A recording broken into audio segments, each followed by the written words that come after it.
V Mladinskem centru Dravinjske doline sta zadnja oktobrska dneva v letu 2014 minila v poetičnem vzdušju v igrani predstavi po inspiraciji pesnitve Lenora dr. Franceta Prešerna. Lenora je predromantična balada Gottfrieda Augusta Bürgerja. Pesem je slovenščino prevedel France Prešeren. V baladi Lenora je opisana tragična zgodba dekleta, katere fant odide na vojsko in umre. Nekaj noči se vrne, jo vzame na konja in skupaj odjahata proč. Strašna pot je prikazana z izjemnim glasovnim slikanjem. Lenora iz dneva v dan čaka, da se njen izbranec Wilhelm vrne iz Češke, kjer se je vojskoval. Ker se ne vrne, je vedno bolj obupana. Vse skozi ji je v oporo njena mama, vendar s časoma pahne od sebe tudi njo. Lenora ne prenese več bolečine in praznine in si želi umreti. Njena mama za pomoč prosi župnika, ki se dobro pripravi na pogovor z Lenoro.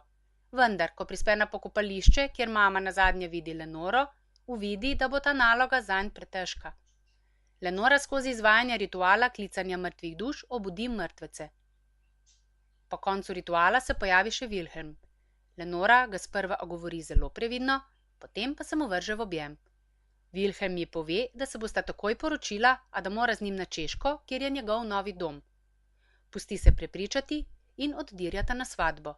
Na njej Lenoro zmoti pogrebni sprevod, za katerega se kmalu izkaže, da je namenjen ravno njej.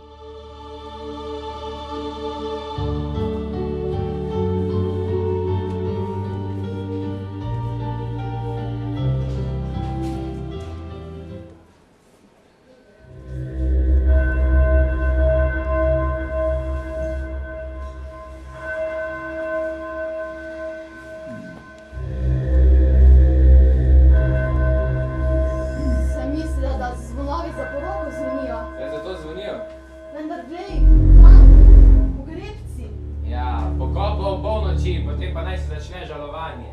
Prej pa tebe nevestica sabo popelje. Postelja je že poslana.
Končno.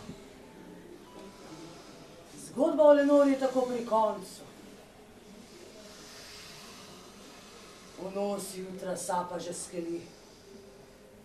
Živim mrtvecem se zato za nocoj izteka čas. Ravno toliko ga je še ostalo, da zaplešejo svoj zadnji ples. Vendar pazite, da na koncu ne vzamejo še koga od vas. Kakšen pa je nauk te zgodbe? Prah se smrtjo kregati ne sme, mrtvih se ne budi. Za dramatizacijo dela in režijo predstave poskrbela Karmen Kukovič, za koreografijo pa Karmen Kotnik. Predstava je združila prostovoljce in prostovoljke iz Literarnega društva Gnezdo Slovenske Konjice, Mladinskega centra Dravinjske doline, Kluba študentov Dravinjske doline, Leo kluba Konjice, J-Dance studia, Kulturnega društva Svoboda Osvobaja, Skavtov Slovenske Konjice, Kluba dijakov Dravinjske doline in Mladinskega sveta občine Slovenske Konjice. Dogajanje so spremljale pestre in zanimive kreativne delavnice, vedeževanje iz tarot kart in poslikava obraza v prazničnem stilu. Predstavo si je v 2 dneh ogledalo okoli 250 obiskovalcev in obiskovalk.